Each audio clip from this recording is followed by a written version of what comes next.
Dobro večer, Luka. Dragan Mirić, Celovački vjesnik. Evo, zanima me, došli ste u Real Madrid, vrlo jako dobar klub. I zanima me koji su vaši dojmovi kao takvi, da li ste zapravo vrlo zadovoljni što ste potpisali za ovaj veliki klub?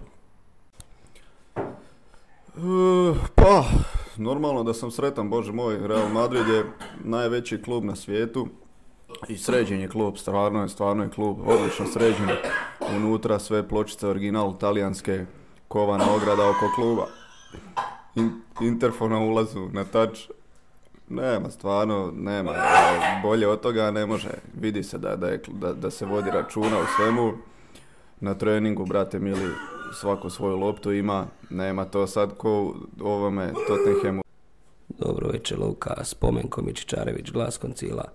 Moram vam priznati da sam iznenađen tim vašim tolikim oduševljenjem Real Madridom kao takvim. Svi znamo da nedavno ste se kleli i kunili u Barcelonu, obožavate Barcelonu, De La Peña vam je najdraži igrač, Marko Overmars, Jari Litmanen i ostala ekipa. Tako da ova vaša priča mi baš ne drži vodu. Da li su novci odigrali glavnu ulogu u vašem promjeni mišljenja? Pa znate davno je to bilo, jesam, rekao sam, ali davno je to bilo, znate, nekad bilo, sad se spominjalo, kako kaže ona stara kineska poslovica, mlado ludo voli da se šminka, eto, tako sam i ja kad sam bio mlad, sam nešto volio da mi se nešto drugo, ali ipak na posljedku drago mi je što ću šutat loptu za Real, ja i dečki koji tu šutaju godinama ćemo sad još bolje šutat kak sam ja došao.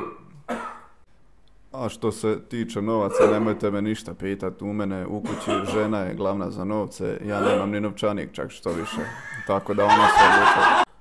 Svako dobro, Luka. Dušan Kartonski, Modra Lasta. Recite, jeste našli već neki smještaj, da li su vam žena i mali došli s vama sad ili?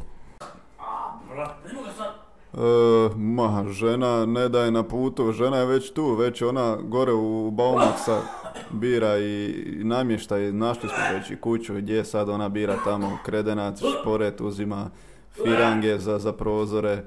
Jedno što nam je kuća na južnoj strani pa cijel dan ubija sunce, drito kroz prozor, moram neku tendu rješavati, brzo po mjeri nešto raditi. Tako da žena je već tu i mali, oni sad okolo traže, eto taj, šta još treba, tapisoni recimo, treba izabrati, naći nešto. Šporet normalno zima i moramo se ogrijati od nečega, tako da eto sve pomalo se rješava, biće. Werner Brozović, Smokvi list. Eto, Luka, za kraj ništa drugo nego poželjeti ti sreću u daljnjoj karijeri i da ti se ostvari dječački san da konačno zaigraš za Barcelonu. Pa eto, hvala puno na lijepim željama, da će sve od sebe živi bili pa vidjeli. Mislim da bi bilo najbolje da tu završimo s konferencijom, bolje pomozite kolegi koji tamo uguši se čovjek, pomozite mu i eto, vidjet ćemo dalje šta će biti.